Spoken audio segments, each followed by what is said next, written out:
हाँ जी बेटे,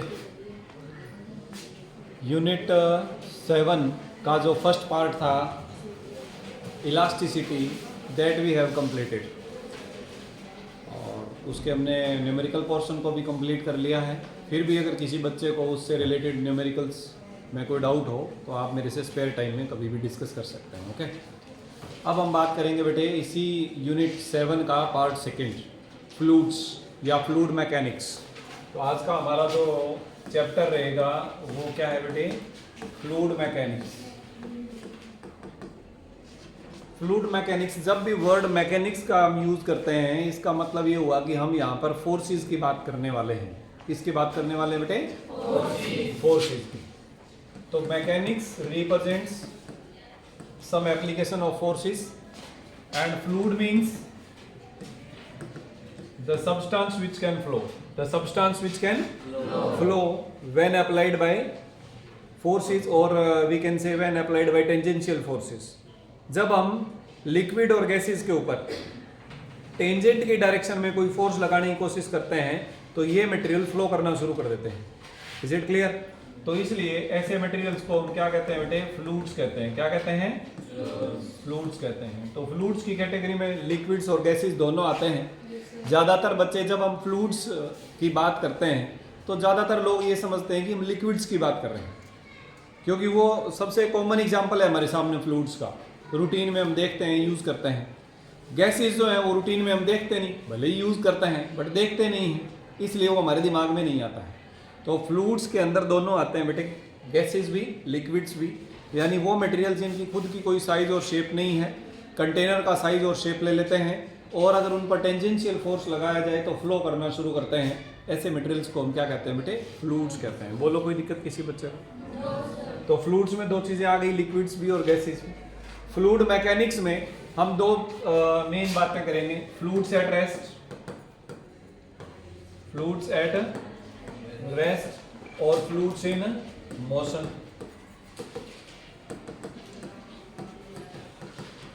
fluids at rest को आप हाइड्रोस्टैटिक्स भी कह सकते हैं, हाइड्रोस्टैटिक्स, और फ्लूइड्स इन मोशन को आप हाइड्रोडायनेमिक्स भी कह सकते हैं, हाइड्रोडायनेमिक्स। बोलो बेटे, कोई दिक्कत यहाँ तक?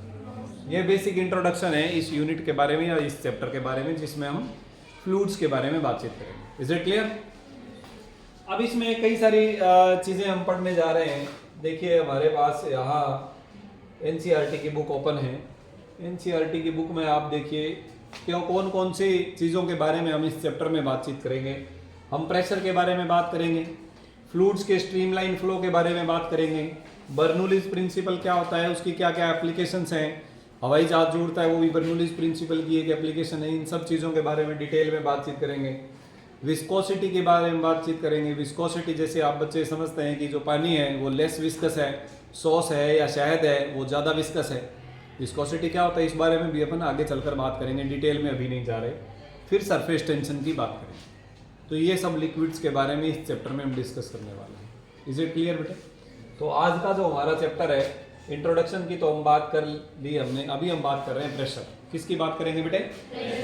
देखो प्रेशर का सबसे कॉमन जो बात है वो आप पहले से जानते हो। अगर हम सॉलिड्स में प्रेशर की बात करें, पिछले चैप्टर में इलास्टिसिटी में भी आपने pressure is equal to force upon area हमने बात करी। सॉलिड्स में भी प्रेशर लगता है जिसे हम स्ट्रेस बोल देते हैं। क्लियर हो गया? तो प्रेशर का यहाँ पर मीनिंग अगर हम बात करेंगे तो इस चैप्टर में हम प्रेशर बाय लिक्विड्स और प्रेशर बाय गैसेस की बात करने वाले हैं। क्लियर हुआ? फार्मूला वही रहेगा बेटे, फोर्स अपॉन एरिया। तो प्रेशर क्या होता है? मान लीजिए कि कोई लिक्विड है या कोई गैस है। अब जैसे मान लीजिए हमारे ऊपर अर्थ का एटमॉस्फेयर है। एटमॉस्फेयर जिसकी हाइट अप्रोक्सीमेटली 400 किलोमीटर तक भी है, लेकिन इसकी ज़्यादा डेंसिटी 95-98% के आसपास एयर डेंसिटी 8 किलोमीटर के नियर अबाउट खत्म हो जाती है। तो ये जो अर्थ का एटमॉस्फेयर है ना बेटे, ये हमारी हर एक बॉडी के ऊपर क्या करता है? एक प्रेशर लगाता है। देखो सिंपल बात है, ऐसे सोच कर देखो, अगर हम अपने सिर के ऊपर कुछ वेट उठा लेंगे, मास उठा लेंगे, तो हमारे ऊपर फोर्स लगेगा कि नहीं लगेगा? और फोर्स पर यूनिट एरिया क्या होता है बेटे? प्रेशर। एक यूनिट एरिया पर लगने वाले फोर्स को क्या कहते हैं? प्रेशर कहते हैं। तो ये जो एटमॉस्फेयर है ये भी फ्लूइड है। अगर हम पानी से भरी हुई बाल्टी उठा लें सिर के ऊपर तो उससे प्रेशर पड़ेगा कि नहीं पड़ेगा, ये बताओ? तो सिमिलरली गैस जो है उसका भी प्रेशर होना चाहिए कि नहीं होना चाहिए? तो उसे बोलते हैं एटमॉस्फेरिक प्रेशर। तो हम यहाँ पर इस चैप्टर में प्रेशर से रिलेटेड बात करेंगे, pressure due to liquids and pressure due to gases. किसी भी सरफेस के ऊपर, किसी भी सरफेस के ऊपर, जैसे मान लीजिए कि यहाँ पर एक मेरे पास पानी का ग्लास है, इस पानी के ग्लास का कुछ एरिया अगर इसे हम परफेक्ट सर्कल मान लें तो अप्रोक्सीमेटली πr² से इसका एरिया निकाल लेंगे। Is it clear? इतना इसमें पानी भरा हुआ, इसकी हाइट निकाल लेंगे। पानी की डेंसिटी हमें पता होती है 10⁻³ किलोग्राम पर मीटर क्यूब। 1 मीटर क्यूब में 1000 किलोग्राम पानी आता है। G 9.8 हमें पता है, तो इसका मतलब हमें ये पता चल गया कि इस पानी का वेट कितना है। जो वेट है वो फोर्स लग रहा है इसके बॉटम के ऊपर, हाँ या ना? तो कितना फोर्स लगा πr² एरिया के ऊपर। जब फोर्स को एरिया से डिवाइड कर देंगे तो क्या आ जाएगा बेटे? प्रेशर आ जाएगा। क्या आ जाएगा? तो प्रेशर क्या होता है? किसी भी फ्लूइड के द्वारा एक यूनिट एरिया पर अप्लाई किया जाने वाला फोर्स। किसी भी फ्लूइड के द्वारा किसी भी सरफेस के 1 यूनिट एरिया के ऊपर जितना फोर्स लग रहा है उसे हम क्या कहते हैं बेटे? प्रेशर कहते हैं। तो pressure is equal to force upon area. Pressure is equal to force upon area. तो सबसे पहले हम बात करने वाले हैं pressure. It is the force applied on 1 unit area of a surface by a fluid। कोई फ्लूइड जो है वो कितना फोर्स एक यूनिट एरिया के ऊपर लगा रहा है उसे हम क्या कहेंगे? प्रेशर कहेंगे। So pressure is equal to force upon area. वैसे यही सेम फार्मूला हमारे पास सॉलिड्स के लिए भी अवेलेबल रहता है, तो आप इसकी जगह फ्लूइड नहीं भी लिखेंगे तो भी काम चल जाएगा, क्योंकि प्रेशर सॉलिड, लिक्विड, गैसेस तीनों स्टेट्स में हम प्रेशर की बात करते हैं। तो प्रेशर इज इक्वल टू क्या आ जाएगा बेटे? Force upon area. ठीक है, इससे रिलेटेड बातचीत शायद हम पहले भी थोड़ी बहुत कर चुके हों। जैसे कि हमारे जो बैग हैं, बैग के हैंडल मोटे क्यों बनाए जाते हैं? जैसे ये मेरे पास एक बैग है, इसका ये जो हैंडल है ये मोटा क्यों बनाया हुआ है? इतनी मोटाई का। इसको हम बहुत पतला सा भी तो बना सकते हैं ना। एक पतली सी रस्सी हो, एक तो ये मटेरियल कम लगेगा, तो इसकी कॉस्ट भी कम हो जाएगी, सस्ता भी हो जाएगा। तो फिर ये इतना मोटा क्यों बनाया जा रहा है? इसी प्रकार इसका ये जो पकड़ने वाला हैंडल है ये भी इन्होंने मोटा बनाया हुआ है ना, एरिया ज़्यादा लिया हुआ है। तो ये क्यों लिया हुआ है? ये सब प्रेशर का ही कंसेप्ट है बेटे। अगर एरिया ज़्यादा होगा तो प्रेशर क्या लगेगा? कम लगेगा। इतना ही मास, इस बैग में जितना भी मास है उसका जो वेट लगना है वो तो फिक्स है ना। मान लेते हैं इसमें 1 किलोग्राम मास है, तो 10 न्यूटन का फोर्स जो है वो मेरे कंधों पे लगना है। तो 10 न्यूटन का फोर्स जो लगेगा, एक तो ज़्यादा एरिया पर लगे, एक कम एरिया पर लगे, तो प्रेशर अलग अलग हो जाएगा ना। तो अगर एरिया ज़्यादा है तो प्रेशर कम होगा, अगर एरिया कम है तो प्रेशर ज़्यादा होगा। सिंपल बात है। तो प्रेशर जो है वो एरिया के इन्वर्सली प्रोपोर्शनल रहता है। सिमिलरली हमारे पास ये जो पिन होती है जो हमने यहाँ पर नोटिस बोर्ड में लगा रखी हैं, तो वो आगे की साइड में बिल्कुल पतली होती है और पीछे से जहाँ से हम दबाते हैं वहाँ से मोटी है। क्यों? क्योंकि जहाँ से हम दबा रहे हैं, फोर्स जितना हम लगा रहे हैं, क्या हम उतनी पतले वाली साइड से भी उतना ही फोर्स लगा सकते हैं क्या? बताइए। जैसे ये हमारे पास एक पिन है, इस पिन की एक साइड तो शार्प है और दूसरी साइड है वो ठीक है, मोटी है।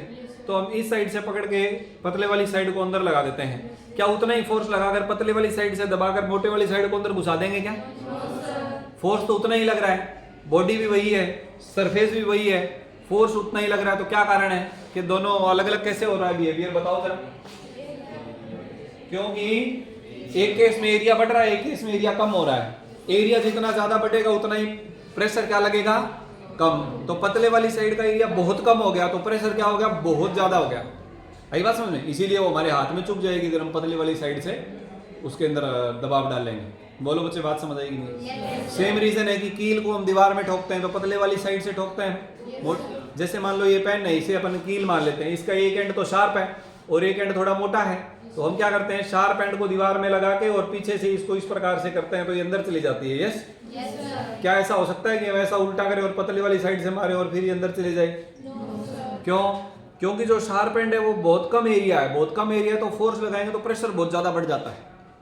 बताओ बात समझ आ रही है कि नहीं? तो प्रेशर का कंसेप्ट बड़ा ही सिंपल है, इट डिपेंड्स अपॉन एरिया। ठीक है, इसका ऐसा यूनिट क्या होता है बेटे? फोर्स का ऐसा यूनिट न्यूटन, एरिया का ऐसा यूनिट मीटर स्क्वायर, तो न्यूटन पर मीटर स्क्वायर, न्यूटन। इसे बोलते हैं बेटे पास्कल। क्या बोलते हैं इसे? पास्कल। कोई दिक्कत किसी बच्चे को?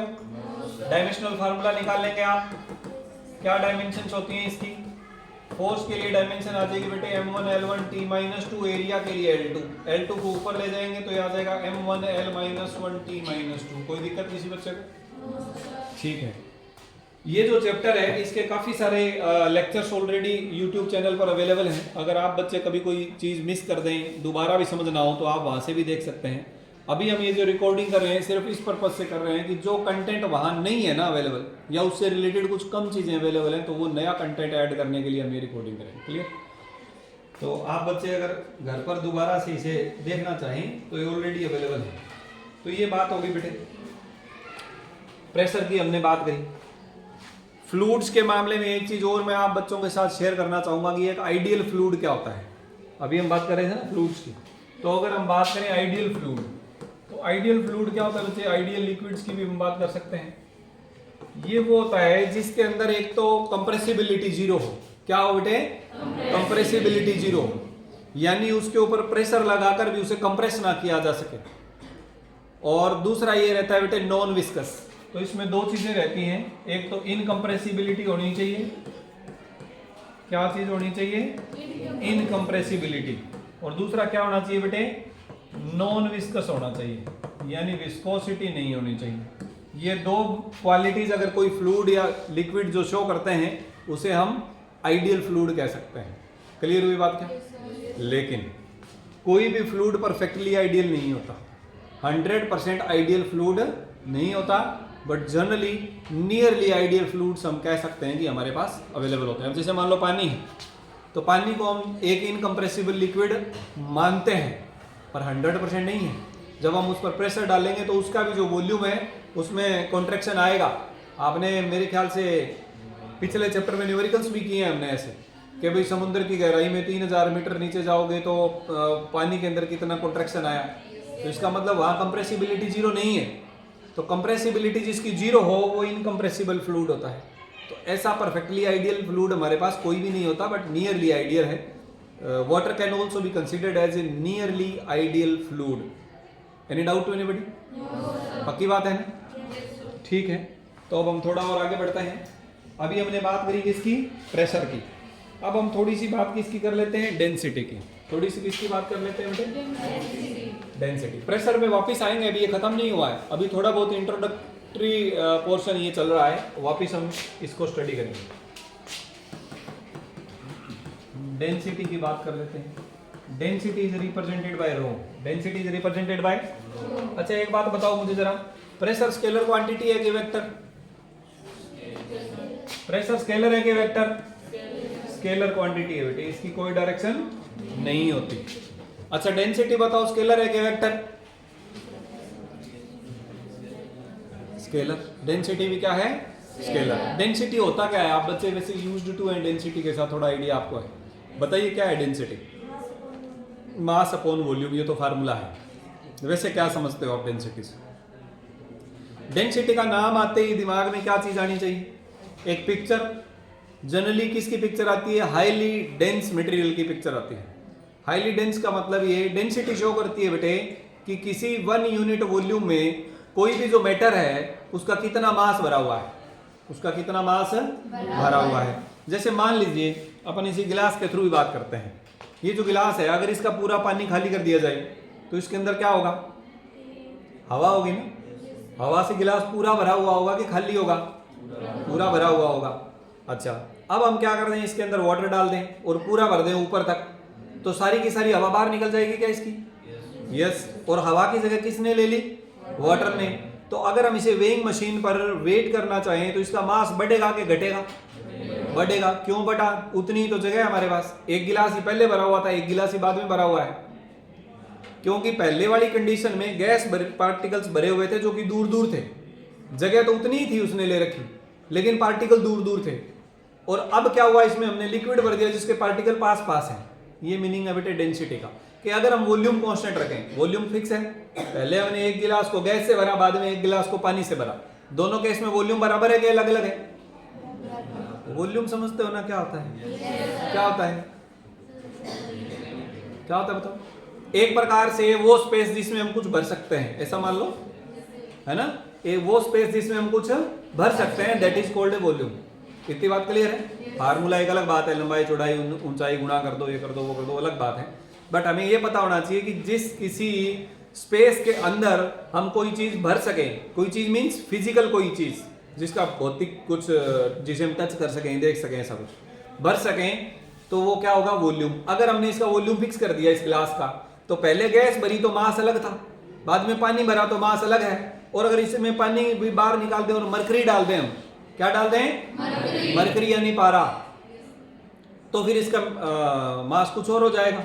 इसका मतलब ये हुआ कि अगर वॉल्यूम फिक्स रखा जाए और अलग अलग मैटर का मास अलग अलग भरा जाए उतनी ही जगह में, इसका मतलब उन सब की क्या अलग अलग है बेटे, डेंसिटी। इसका मतलब डेंसिटी किसको रिप्रेजेंट करती है, एक यूनिट वॉल्यूम में किसी मटेरियल का कितना मास है, एक यूनिट वॉल्यूम में किसी मटेरियल का कितना मास है। तो जो हमने वॉल्यूम फिक्स कर रखा था उसकी जगह स्टैंडर्ड वॉल्यूम मान लिया 1 unit volume. So what density is, it represents mass of a material या मैटर, कुछ भी कह लो, मास ऑफ ए मटेरियल कह लो, contained in 1 unit volume, contained in 1 unit volume. एक यूनिट वॉल्यूम में किसी मटेरियल का कितना मास है उसे हम क्या कहते हैं बेटे, डेंसिटी कहते हैं। So what will be density, the formula density rho is equal to आ जाएगा बेटे mass divided by volume, mass divided by mass की जगह हम m लिख दें, वॉल्यूम की जगह v लिख दें, कोई दिक्कत तो नहीं है। बस अब आपने क्या करना है, जब कभी भी किसी चीज की डेंसिटी की बात करें, देखो बेटे हर बच्चे को पता होता है कि डेंसिटी का फार्मूला मास बाय वॉल्यूम होता है। अगर 100 बच्चे क्लास अटेंड करते हैं साइंस की, तो उसमें से 98 हो सकता है डेंसिटी का फार्मूला बता दें, लेकिन कंसेप्ट क्लियर होना बहुत जरूरी है। अब बच्चे क्या करते हैं, बच्चे रट्टा मार लेते हैं, mass by volume, mass by volume, mass by volume. अगर मान लो वॉल्यूम है तो किस चीज का वॉल्यूम है, सपोज करो हमने ग्लास की बात करी, तो ग्लास जो था उसकी शेप कैसी है, सिलिंड्रिकल शेप है।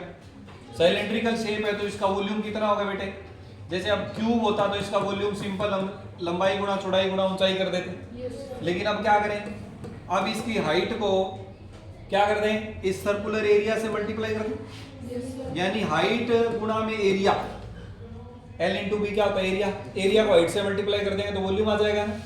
तो बताओ ये वाला एरिया कितना है बेटे, ये एरिया है पाई आर स्क्वायर, ये एरिया क्या है, एरिया को हाइट से मल्टीप्लाई कर दो तो वॉल्यूम क्या आ गया, पाई आर स्क्वायर एच। वॉल्यूम क्या आ गया बेटे। अब 10वीं क्लास में ये वॉल्यूम बच्चों ने पढ़ा होता है, बट 11वीं में आते आते भूल जाते हैं। और जब बच्चों से पूछते हैं सिलेंडर का वॉल्यूम, कोई कहता है 2 पाई आर एल होता है जी, कोई कहता है पाई आर स्क्वायर एच होता है जी, कोई कहता है जी 4/3 पाई आर क्यूब होता है। मतलब जितना मैथ याद होता है वो सारा बोल देते हैं एक लाइन में। तो बेटे रट्टा नहीं मारना है, चीजों को समझना है। सिलेंडर दे रखा है तो वॉल्यूम कुछ और होगा, स्फीयर दे रखा है तो वॉल्यूम कुछ और होगा, क्यूब और क्यूबॉइड दे रखा है तो वॉल्यूम कुछ और होगा। So volume depends upon the shape, volume depends upon the shape. तो आपने ये तो रट्टा मार लिया कि मास बाय वॉल्यूम है, लेकिन हर बार वॉल्यूम अलग अलग हो सकता है और डेफिनेटली मास भी अलग अलग हो सकता है, एंड सो डेंसिटी भी अलग अलग होगी। क्लियर हुई बात क्या? हाँ, लेकिन डेंसिटी किस बात पर डिपेंड करेगी, अगर मटेरियल सेम है, मान लो पानी है, पानी आप चाहे गिलास में भरो चाहे थाली में भरो, डेंसिटी वही रहेगी, डेंसिटी विल नॉट चेंज, क्योंकि एक यूनिट वॉल्यूम में उतना ही उसका मास आना है। क्लियर हो गई बेटे बात क्या? ठीक है। तो अब बताओ डेंसिटी का ऐसा यूनिट क्या है, मास का ऐसा यूनिट। इतना टाइम नहीं लगना चाहिए, अब तक तो आप बच्चों को जवाब दे देना चाहिए था। मास का ऐसा यूनिट, वॉल्यूम का तो किलोग्राम पर मीटर क्यूब आ गया बेटे, इसका ऐसा यूनिट क्या आ गया, किलोग्राम पर metre cube. Any doubt to anybody? Dimensional formula बोलो शाबाश। ऊपर क्या है मास, तो ये आ गया m1। वॉल्यूम की डायमेंशन बताओ, कौन बताएगा? हाथ ऊपर करो, बोलना नहीं। कितने बच्चों को वॉल्यूम की डायमेंशन पता है? 1 2 3 4 5 6 7 8 9 10 11। ठीक, चलो फिर भी ठीक है। वॉल्यूम की डायमेंशन क्या होती है बोलो शाबाश? L power 3। ठीक है बेटे, तो ये आ जाएगा m1 L power -3 T power 0। ये डायमेंशन आ गई। क्लियर? स्केलर क्वांटिटी है कि वेक्टर क्वांटिटी है? स्केलर क्वांटिटी है। It has no direction, it has no direction. अब इसके साथ ही हमारे पास एक और कंसेप्ट आ जाता है बेटे रिलेटिव डेंसिटी का। एक और क्या कंसेप्ट आ जाता है? Relative density. रिलेटिव डेंसिटी क्या होती है?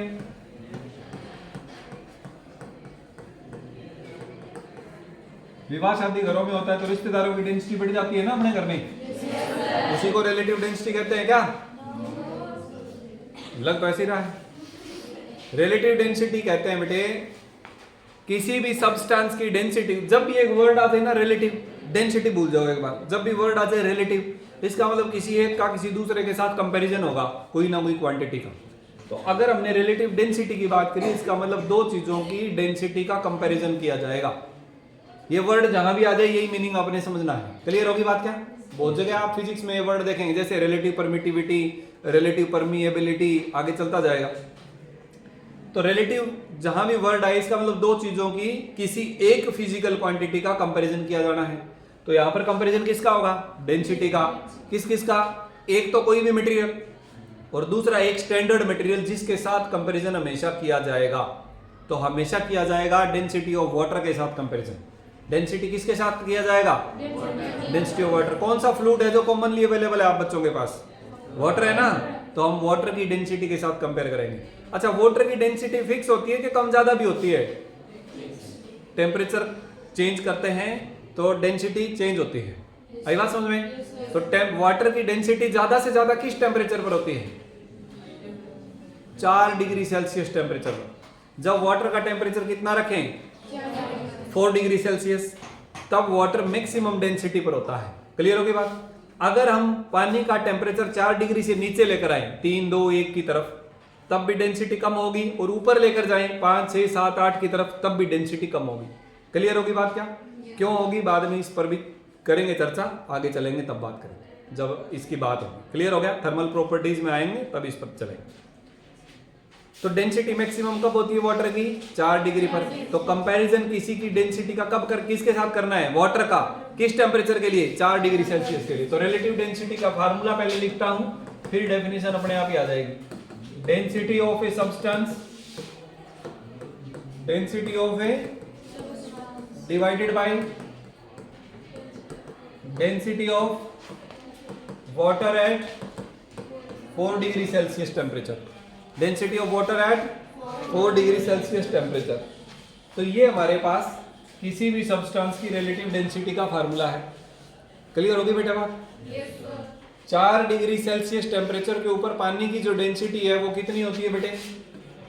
10 की पावर 3 किलोग्राम पर मीटर क्यूब, यानी 1000 किलोग्राम पर मीटर क्यूब। इस बात का मीनिंग समझते हो? क्या मीनिंग है? 1 मीटर लंबाई, 1 मीटर चौड़ाई, 1 मीटर ऊंचाई का एक क्यूब बना लें, हम डब्बा बना लें, बाल्टी बना लें, उसके अंदर पानी भर दें, तो उस पानी का मास 1000 किलोग्राम होगा। यानी अगर वॉल्यूम 1 मीटर क्यूब कर दें तो कितना मास उसमें पानी का आ जाएगा? 1000 किलोग्राम। इतनी बात समझ आई? ठीक है जी। अब मान लेते हैं हम डेंसिटी सब्सटेंस की जगह अलग अलग मटेरियल की लेते हैं। हवा की भी ले सकते हैं, हवा की जगह आप मरकरी की भी ले सकते हैं। तो अगर हम मरकरी की बात करें तो आप क्या देखेंगे बेटे? Relative density of mercury. Mercury का सिंबल Hg होता है बेटे। तो ये क्या आ जाएगा? Density of mercury divided by density of water at 4 degree Celsius. Mercury की डेंसिटी होती है बेटे 13.6 गुणा में 10 की पावर 3। मरकरी की डेंसिटी कितनी होती है? 13.6 इंटू 10 टू पावर 3 किलोग्राम पर मीटर क्यूब। यानी 1 मीटर लंबाई, चौड़ाई, ऊंचाई का अगर एक बॉक्स बना ले और उसमें पानी की जगह मरकरी भर दें तो उसका मास 13600 किलोग्राम होगा। यानी पानी से 13.6 गुना ज्यादा। और यहाँ पर कितना था वाटर का? 10 की पावर 3। ये कैंसिल, तो रिलेटिव डेंसिटी क्या आ गया बेटे? 13.6। रिलेटिव डेंसिटी क्या आ गया? क्या मतलब निकला इसका? इसका ये मीनिंग निकला कि अगर वॉल्यूम सेम रखें तो वाटर के कंपैरिजन में 13.6 गुना ज्यादा मास मरकरी का आएगा। हाँ या ना बोलो? इसका मतलब एक बाल्टी पानी भर के अगर हम उठाते हैं, सुबह सुबह उठाते हैं अप्रोक्सीमेटली रोजाना, मान लो 10 किलोग्राम पानी आया उसमें, मान लो कि कितना मास है पानी का? 10 किलोग्राम। अगर उसी बाल्टी को मरकरी से भर दें तो कितना मास होगा? 136 किलोग्राम। यानी you won't be able to lift it up, आप इसे उठा नहीं पाएंगे। अंडरस्टूड और नॉट? ठीक है जी। तो इसलिए जब कभी भी हमें डेंसिटी का कंसेप्ट समझना हो तो बेटर है कि पानी का अगर हम कंपैरिजन मरकरी के साथ करें तो it would be better comparison. Clear हुआ बेटे? तो ये हमारे पास रिलेटिव डेंसिटी, ये क्या है बेटे? तो रिलेटिव डेंसिटी की डेफिनेशन क्या आ जाएगी? ध्यान दो इधर, ये रेशियो है ना किसका? Density of a substance to the means divided by density of water at 4 degree Celsius. क्या इसी को लिख लोगे एज इट इज? कैसे लिखना है? It is the ratio of density of a substance to the density of water at 4 degree Celsius. Simple है, क्या लिखवाओगे? लिख लोगे? ठीक है जी। अब मुझे एक बात बताओ बेटे, एक सेकंड में अगर जो बच्चा बता देगा ना उसे एक पेन गिफ्ट मिलेगा। What is the unit of relative density? इस बच्चे ने सबसे पहले बताया, इसे एक पेन गिफ्ट देना पड़ेगा। ठीक है भाई, आज ला के दूंगा तेरे को नया, ठीक है? हाँ बता, कैसे यूनिटलेस? वेरी गुड, क्योंकि बेटे यहाँ भी डेंसिटी और यहाँ भी डेंसिटी है, तो डेंसिटी की यूनिट आपस में कैंसिल हो जाएगी। So it is a unitless quantity, it is a और डायमेंशनलेस भी है, डायमेंशनलेस भी है। क्यों? क्योंकि ऊपर भी डेंसिटी की डायमेंशन, नीचे भी डेंसिटी की डायमेंशन कैंसिल हो जाएंगी। क्लियर हो गया? क्या आप ऐसी कोई क्वांटिटी जानते हो जिसकी यूनिट है और डायमेंशन नहीं है? यूनिट है और डायमेंशन नहीं है? हाँ जी बेटा, एंगल। शाबाश, रेडियन बोला बच्चे ने। रेडियन क्या है? एंगल का यूनिट है, लेकिन एंगल की कोई डायमेंशन नहीं होती। Very good. चलो बेटे, ये था हमारे पास डेंसिटी और साथ ही में हमने बात करी किसकी? रिलेटिव डेंसिटी की।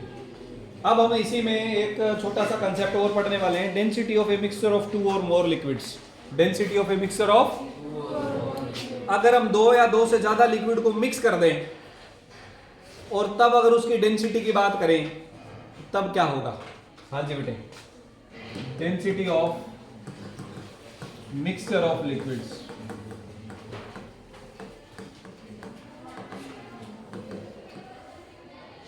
Density of mixture of liquids. हाँ जी, मान लेते हैं कि 2 अलग अलग लिक्विड है। एक लिक्विड की डेंसिटी है ρ1, दूसरे लिक्विड की डेंसिटी है ρ2। पहले का मास है m1, दूसरे का मास है m2। तो अगर हमने इन दोनों को क्या कर दिया? मिक्स कर दिया। क्या कर दिया बेटे? तो रो मिक्सर कितना होगा? रो ऑफ मिक्सर क्या होगा बेटे? Formula total mass by total volume. Formula तो वही रहने वाला है ना, दोनों को मिला दिया तो मास चेंज हो जाएगा, और वॉल्यूम हो भी सकता है कि चेंज हो जाए, हो सकता है ना भी चेंज हो। इट विल डिपेंड अपॉन कि आप किस किस चीज को मिक्स कर रहे हो। Is it clear? वो गैसेस के अंदर जब हम चलेंगे ना, जैसे मान लीजिए एक बॉक्स में 2 कमरे हैं, दोनों कमरों में गैस भरी हुई है, बीच की दीवार हटा दो, वॉल्यूम तो तब भी उतना ही रहा लेकिन मिक्सर बन गया। तो इट विल डिपेंड अपॉन, तो हमें total mass by total volume लेना है। तो टोटल मास कितना होगा बेटे? m1 प्लस m2, और टोटल वॉल्यूम कितना होगा? v1 plus v2। तो रो मिक्सर बराबर क्या हो जाएगा? m1 plus m2 divided by volume क्या होगा? डेंसिटी की टर्म्स में क्या फार्मूला होगा बेटे? डेंसिटी का फार्मूला मास बाय वॉल्यूम है, तो वॉल्यूम का क्या फार्मूला हो जाता है? Mass by density. तो v1 क्या हो जाएगा बेटे? m1 बाय ρ1, और v2 क्या हो जाएगा? हमने v1 और v2 को क्यों हटाया? क्योंकि हमारे पास मास और डेंसिटी दिया हुआ है, वॉल्यूम नहीं पता। क्लियर होगी बात क्या? ठीक है। अब यहाँ से क्या कर लेंगे अपन? m1 प्लस m2, यहाँ से ρ1 ρ2 एलसीएम आ गया, ये क्या आ जाएगा? m1 ρ2 plus m2 ρ1। तो डेंसिटी ऑफ मिक्सचर कितना आ जाएगा बेटे? m1 plus m2 multiplied by ρ1 ρ2 divided by m1 ρ2 plus m2 ρ1। इस फार्मूले का यूज करके हम क्या कर सकते हैं बेटे? मिक्सचर की डेंसिटी पता कर सकते हैं। क्या कर सकते हैं? कोई दिक्कत किसी बच्चे को? ठीक है। अब इसमें स्पेशल केस भी सोचे जा सकते हैं। देखो, जनरली हम क्या करते हैं नॉर्मल केसेस में कि जितना टीचर ने बताया उतना हम पढ़ लेते हैं या रट्टा मार लेते हैं, लेकिन ये जरूरी नहीं है कि जितना मैंने क्लास में पढ़ाया सिर्फ वही आपसे एग्जाम में पूछा जाए।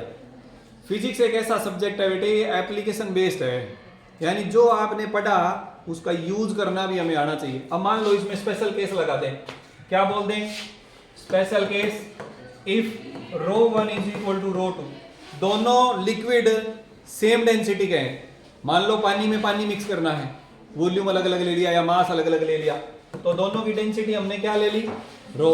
तो फिर रो मिक्सचर क्या आ जाएगा बेटे, what will be rho mixture, m1 plus m2 rho into rho क्या आ जाएगा, रो स्क्वायर डिवाइडेड बाय, यहाँ दोनों से रो कॉमन आ जाएगा, नीचे क्या बच गया बेटे, m1 प्लस m2, रो से रो कैंसल, तो ये आ जाएगा m1 plus m2 into rho divided by m1 plus m2। अरे ये क्या आ गया, ये तो हाँ कटना ही था, हम भी बावड़े काम कर रहे हैं, यूज ही नहीं करा दिमाग, फ्रेश रख के करना ही क्या है। दो डेंसिटी दो लिक्विड सेम डेंसिटी के मिक्स करेंगे तो मिक्सर की डेंसिटी तो वही रहेगी ना। स्पेशल केस ऐसे नहीं, मतलब मास सेम लेना चाहिए हमें, क्या सेम लेना चाहिए, स्पेशल केस अगर मास दोनों का सेम हो, क्या सेम हो बेटे, तो देखो फिर इस फार्मूले से क्या बनेगा, ध्यान देना, m प्लस m क्या बन गया 2m, और नीचे से m क्या ले लेंगे, कॉमन ले लेंगे, तो ऊपर आ जाएगा बेटे 2m rho 1 rho 2 divided by m common rho 1 plus rho 2, m से m क्या हो जाएगा, तो मिक्सर की डेंसिटी क्या आ जाएगी बेटे 2 rho 1 rho 2 divided by rho 1 plus rho 2। समझ आई बेटे बात। तो इस प्रकार से जो हम क्लास में पढ़ते हैं उसका यूज हमें किसी और सिचुएशन में दिया जा सकता है कि भाई अगर ऐसा होगा तो क्या होगा, ऐसा होगा तो क्या होगा। तो सिंपल है, जो आपको ऑलरेडी नॉलेज है उसके अंदर जो नई चीज़ें हैं उसे पुट कर दीजिए, इम्प्लीमेंट कर दीजिए, फार्मूला है उसमें डाल दीजिए, तो आपको नए रिजल्ट्स मिल जाएंगे। क्लियर। आज इस क्लास में इतना ही, अपकमिंग क्लास में हम इसके बारे में और ज़्यादा स्टडी करेंगे।